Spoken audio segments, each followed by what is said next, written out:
So you ready to talk some sales? Yeah, anytime. Ready to talk anything. I did 3 years of improv at Improv Boston, so I would probably talk about anything. But yeah, let's talk some sales. You did improv, like stand-up improv on the stage? Yeah, a little bit. Yeah. Okay. Yeah, I saw that when one of the emails going back and forth. So yeah, I bet that I bet having that is helps you in the sales world, and as far as being on your toes, always having an answer to things. Yeah. Yeah, well, I did it more for speaking.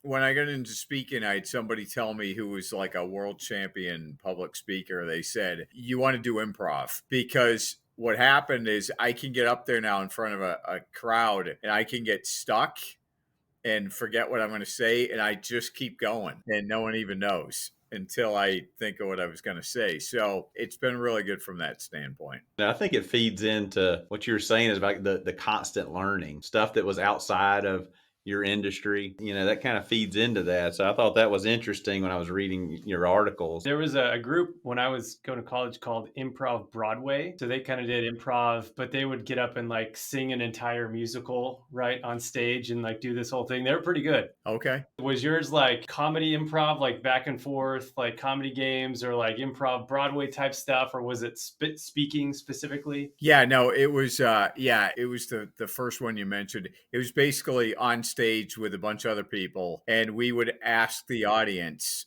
for, give us like, just give us some cues, whatever, give us like a type of a building or something, or a business or something, and they come up with some things, and then we just kind of we go, okay, and then we just go based upon the information they gave us. We just start talking about that subject or whatever. So Do you recommend salespeople go through improv training? I don't know that they really have to. Like I said, for me, it was because of my speaking. I was going to get up in front of people and be speaking in my speaking career, and I was already doing that. So from that standpoint, it was good. But hey, look, when you're in sales, it's good to be able to think. It's good to be able to think on your feet. Hopefully, as a salesperson, if you've been at it for any length of time, hopefully you've done it enough so that you've been in particular sales situations and you're getting particular objections or you're getting particular questions or whatever. Hopefully you've practiced those. Hopefully those aren't off the cuff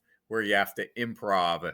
Someone, I love when I'll walk into a group that I'm going to start working with. And usually I built some rapport with them ahead of time. So I've sent out a questionnaire. I've talked to them on the phone. And then we'll sit down for like our first group meeting with the sales team. And so I usually know them pretty well at that point. And they know I have their best interest in mind and I'm just trying to help them.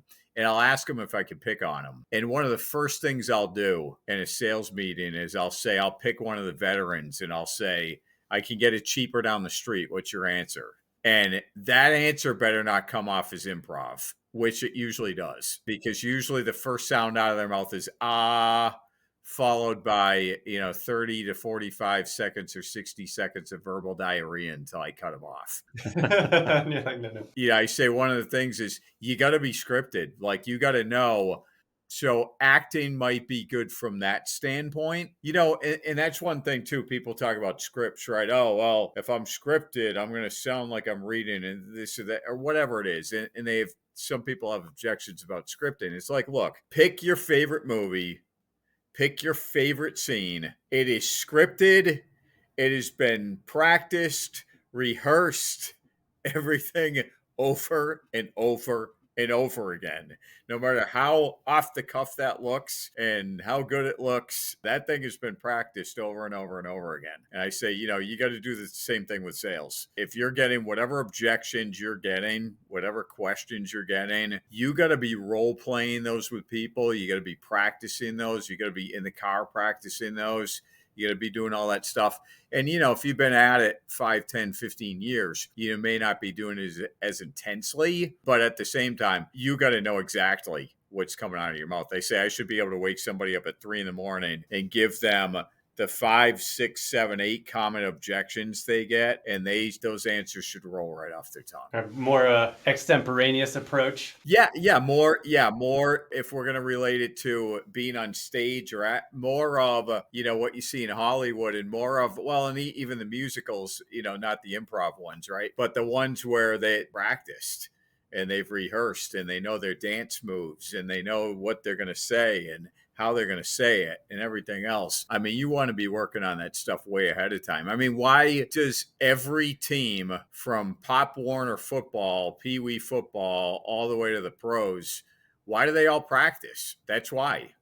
And it's funny with salespeople how they don't want to sound bad in front of their peers. And a lot of times that they would literally rather be out in front of a prospect and fall on their face and sound stupid because they can leave and they don't have to see the person again. They'd rather have that happen than be in front of their peers looking like an idiot. And I'm like, you got to get over that. You got to be practicing that and role playing that. You should have a role play buddy or, somebody you're doing it with, or, practice with family, practice with whatever it is by yourself. Like I said, if you're in the car, I've been practicing stuff in the car when you're going over, but it's the same thing with speaking. And the same thing with speeches. I've been in the car before where, let's say I'm with my girlfriend and all of a sudden, I'm in my head practicing my speech and she asked me a question. I'd be like, what?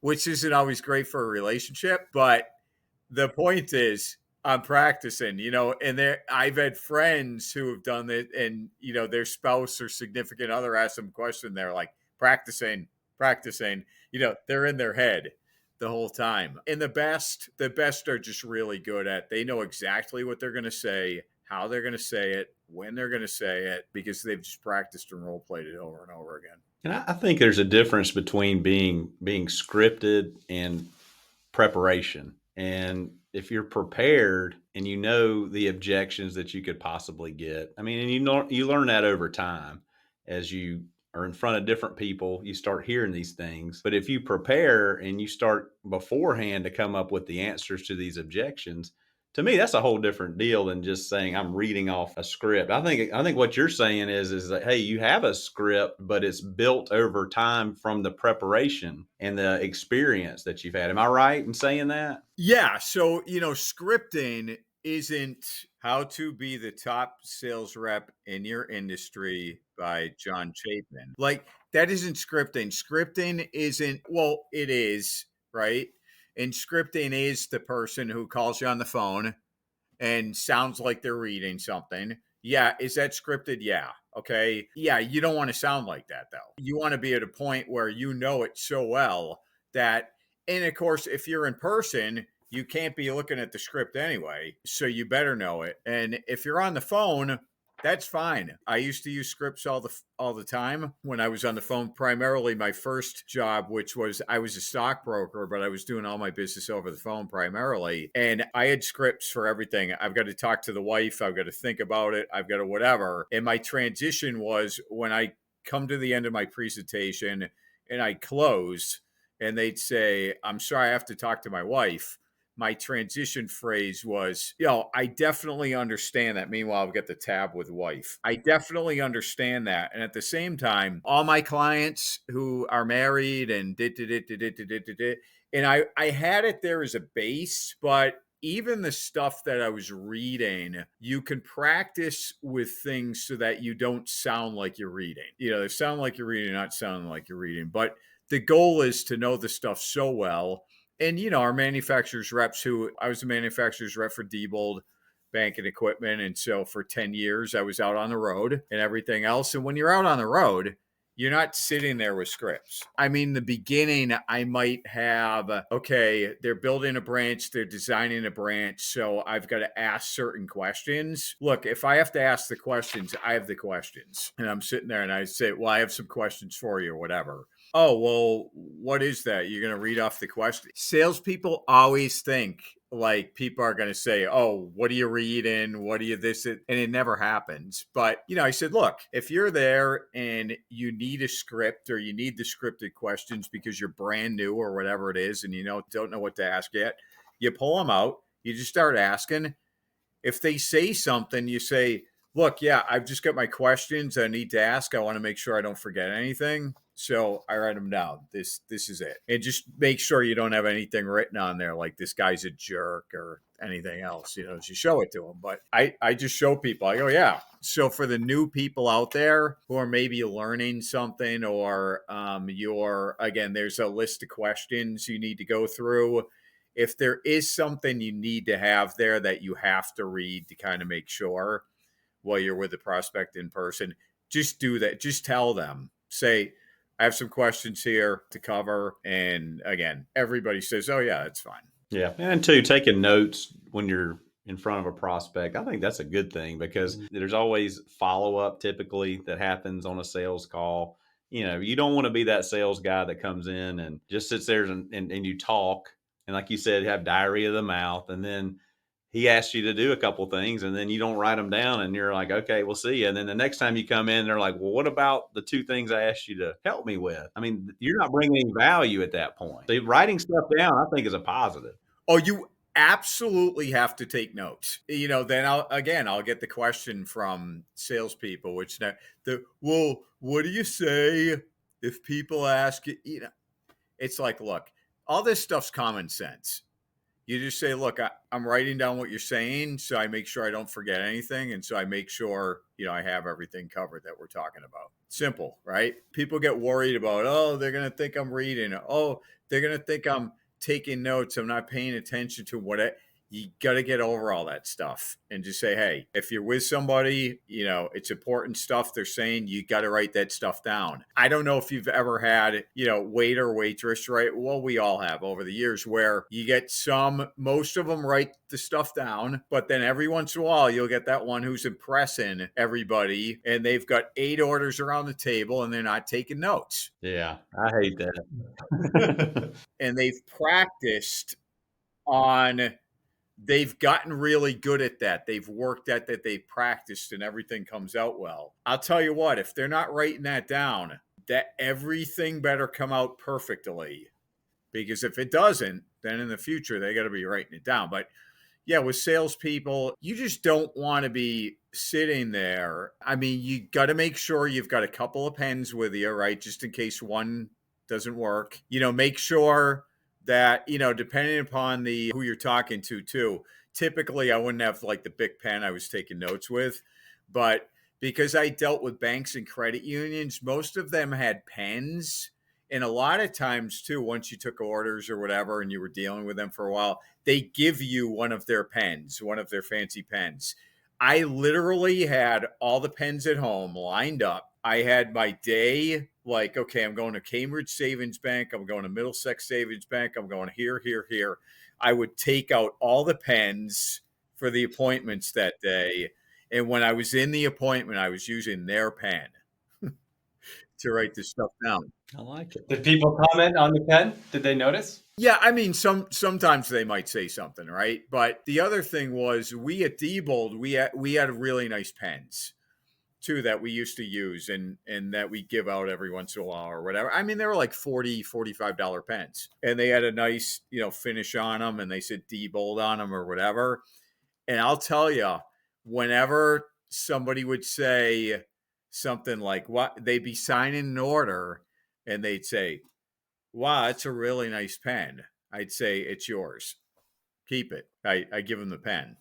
So again, it depends. I always say, though, you're not having somebody sign $1 million order, a $5 million order, a $10 million order with a big pen. Make sure it's a nice pen. Doesn't have to necessarily be a Mont Blanc, but it can be if that's what you're dealing with. It's all the audience, right? So who are you calling on? So, when I was meeting with contractors with a bank, it would be, to go over the building, go over blueprints, stuff like that. I was dressed probably like this.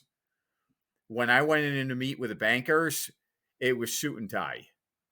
And it's the same, like if I go out now and if I'm speaking to a bunch of heavy equipment dealers, John Deere, Kubota, Case, I've pretty much got a shirt like this on with a sport coat. If I'm going in, I'm talking in the insurance industry, which I will be next Tuesday, Thursday, and the following Tuesday.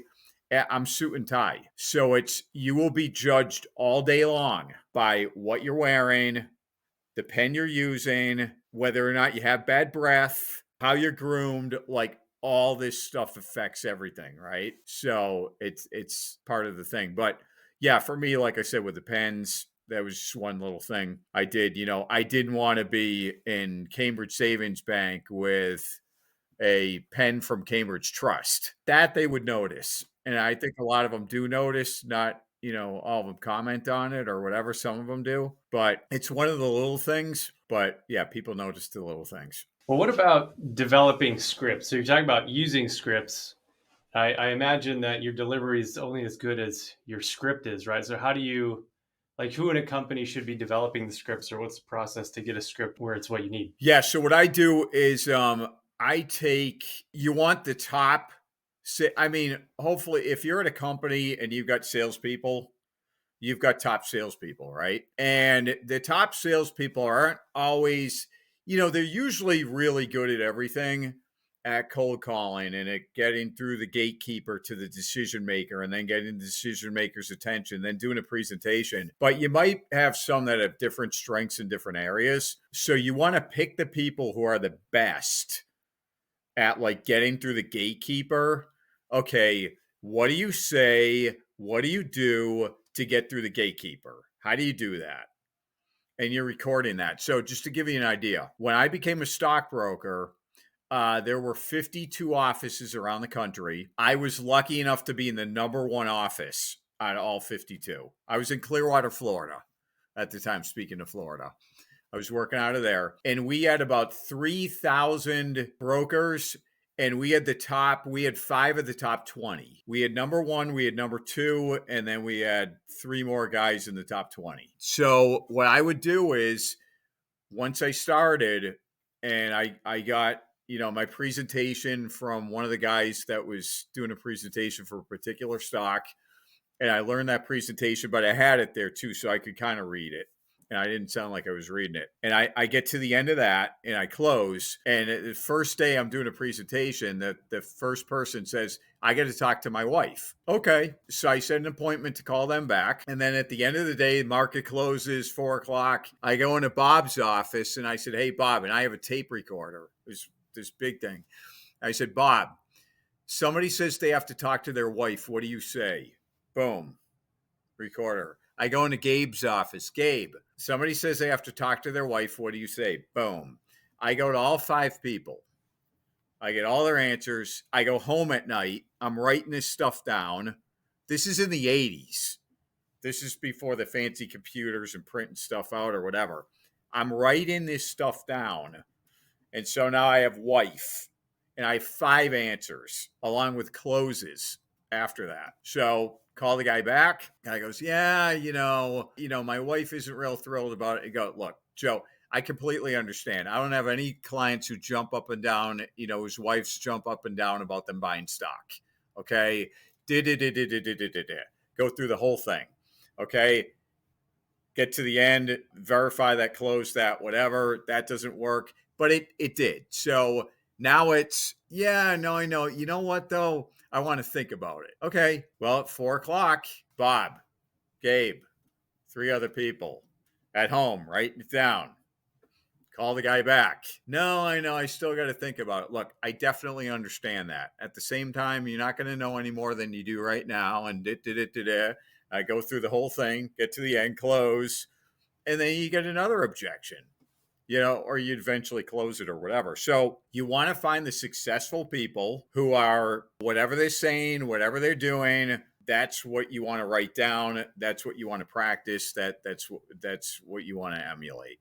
Does that make sense? Yeah, I did. When I first started in '97, so my dad started our manufacturer's rep firm, and I remember I could, he talks loud like I do, so you could hear him all over the office. And if there was something going on, let's just say there was an issue that he was working through with a particular customer or one of our manufacturers, I would go and I would just sit outside his door. I didn't want to sit in there because sometimes that affects how they, how they react, how they answer questions. So I would sit by his door and just listen, and I could hear the whole conversation.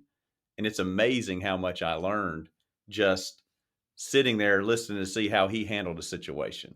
And that was the best classroom that I ever could have ever sat in. And it was just like you said, listening to some people who had experience and just picking up those tips, understanding that these guys had seen this a million times and they knew what they were doing. So I agree with you. I think that was a heck of a way to learn.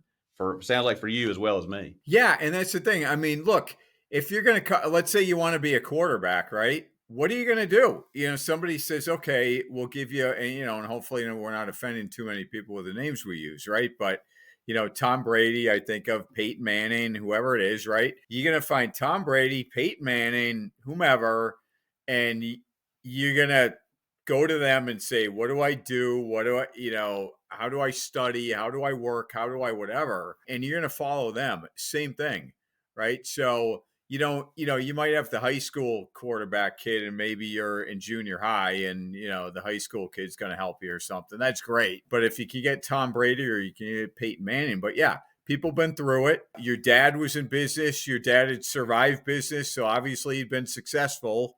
So, okay, what does he do in this situation?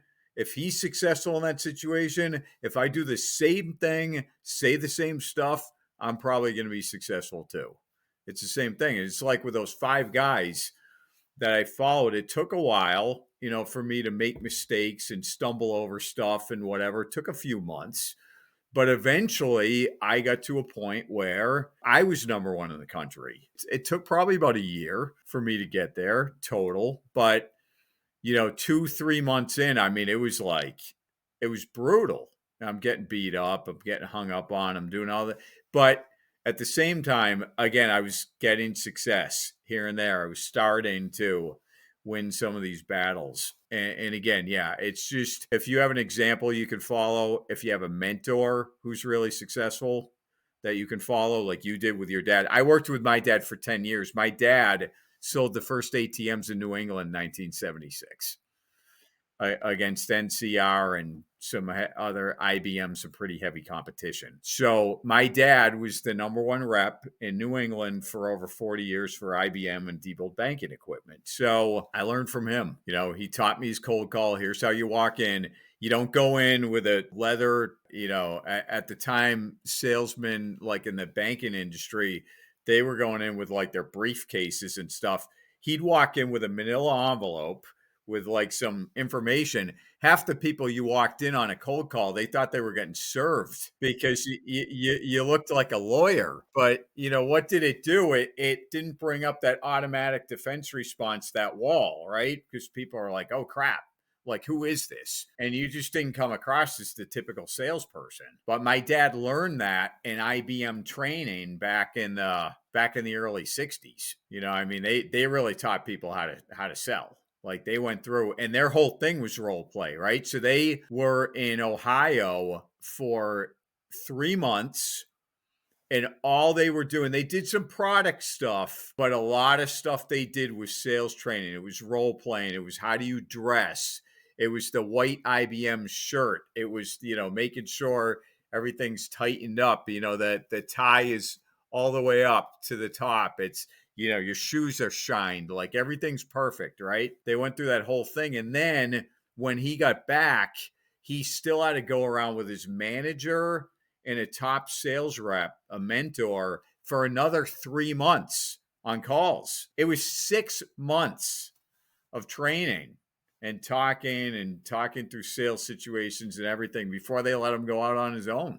So these days, you walk into a company and you ask them about sales training. I mean, any training they do with new salespeople is typically product training. That's how they don't train them how to sell. Yes, product training. Here's your laptop. Here's your customer list. Good luck. Go. I mean, that's typically what we see in this business. And I can tell you, it's across the board. Like every industry, it just amazes me. Like I walk into every industry, but what does every industry have in common? People, right? So people are doing the same things. And they're learning from the same people, or they're doing whatever. And it's crazy. I mean, even when I went to Diebold, it was all product training.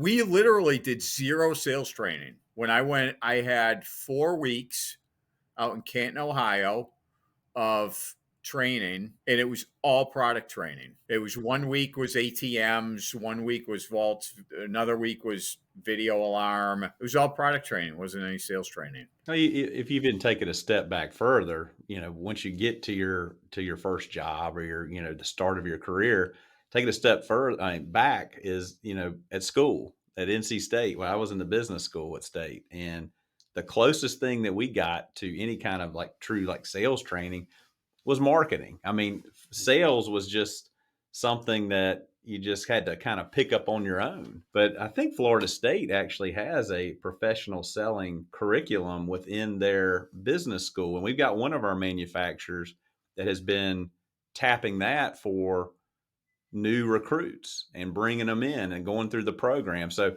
they've already got a good base from the sales piece that they're being taught at Florida State. And then they're coming in and jumping right in, and they're ahead of the game. I think it goes back to not just the companies not training folks. It goes back to the schools. And, there's a lot of people that when they leave college, they're going to get into some sort of sales career. And at the end of the day, no matter what you do, you're going to have to sell at some point, whether you're, an engineer on an engineering team, whether you're a CFO, a CEO, you got to sell to board members, to peers, whatever. Internal selling sometimes is more prevalent than, external selling. Right. Well, and that's the thing. So now there are schools that are popping up, right, with the sales. Actually, some even have a sales major. Some have a sales minor in that. So Southern New Hampshire University, I know because they're local, they're fairly close. Like were using my sales book and that, and they use it. So they would have me come up there like once a semester to kind of meet with their people and talk to their people or whatever. But yeah, I mean, marketing is not sales. I mean, we know that, right? It's like I say, marketing gets them to the door, but once they're at the door, sales brings in the money. That's where it is. So two completely different animals. But yeah, it's funny how even a lot of the associations I'll speak for, like a lot of associations will bring me in, and one in particular that really picked me up was insurance at one point. So they would not give continuing education credits for any course that was sales related. It could be related to anything else, but as soon as you put sales in there, they're like, nope, we're not giving continuing ed for that. It was crazy. It was like there's been so much of a de-emphasis on sales. And like I said, the great companies, especially IBM, I think IBM and I think a lot of the great companies years ago, they really focused on sales. They really had a curriculum on sales and how to sell. And that's the most important thing, because when I get a new salesperson, I teach them sales skills, because the thing I know is I can have a guy with 25 years of technical knowledge who's seen every situation, who knows the product inside and out, who everything else. The problem is he walks through the door and he can't even get past the gatekeeper to the decision maker. And if he does, he doesn't know what to say to get the decision maker's attention, keep the attention, set the appointment, do whatever they need to do. Doesn't know how to structure, or what to say in the presentation. That's all sales. And you can have all the technical knowledge if you want in the world, but if I get a 25-year guy and I got a brand new sales guy that I've spent 3 months with, really ramping up and teaching him how to get through. The way I do it basically is I'll teach them the sales skills, and they get in, they get to the decision maker, they set the appointment. Now, when they set the appointment, they either bring the owner with them or they bring one of the other top sales reps with them. Now you have technical knowledge and you have sales skills in the same room. But sales skills will be technical skills all day long. You give me somebody who's really good at sales, and you give me somebody who's really good on the technical side. Like I said, you give me a guy who's been in sales a year and he doesn't understand all the products completely, but he understands sales, versus the guy at 25 years, I'll take the guy all day long with the sales skills. He's going to outsell the veteran.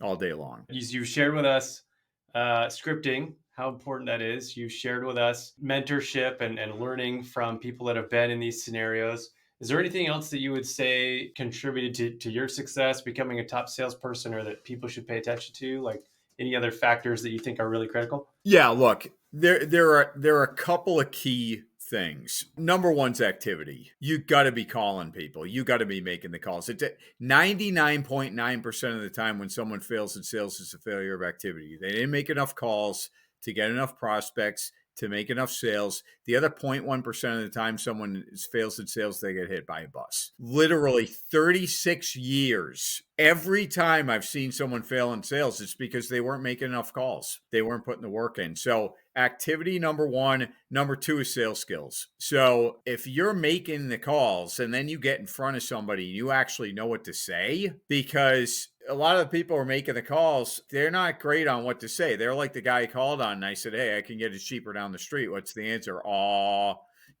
they don't know how to run, an interview on the process or anything. And so, yeah, activity and sales skills. Those are the two big ones. If I had to throw another one in there, I might say enthusiasm, motivation, knowing why you're doing what you're doing. But it really comes down to assuming you, have people skills. I always tell people when they're hiring somebody, you got to start with someone with people skills. So we're assuming people have the people skills.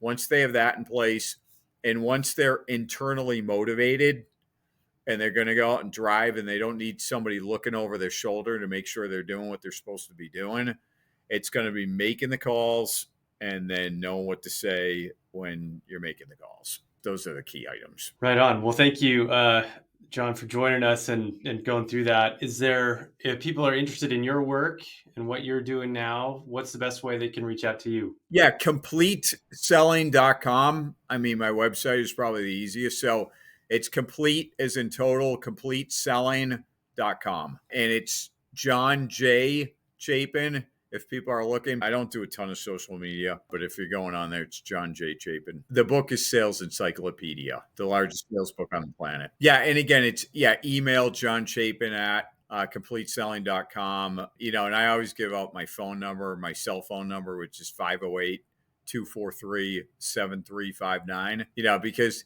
very few people have the guts to call me. But it's nice when I get the call every once in a while and somebody said, hey, you gave out your number, so I'm calling you. But I'm a sales guy, so I'm accessible. You can find me, that's for sure. Yeah. Thank you. Yeah, we appreciate it. Yeah, thank you very much. Thank you.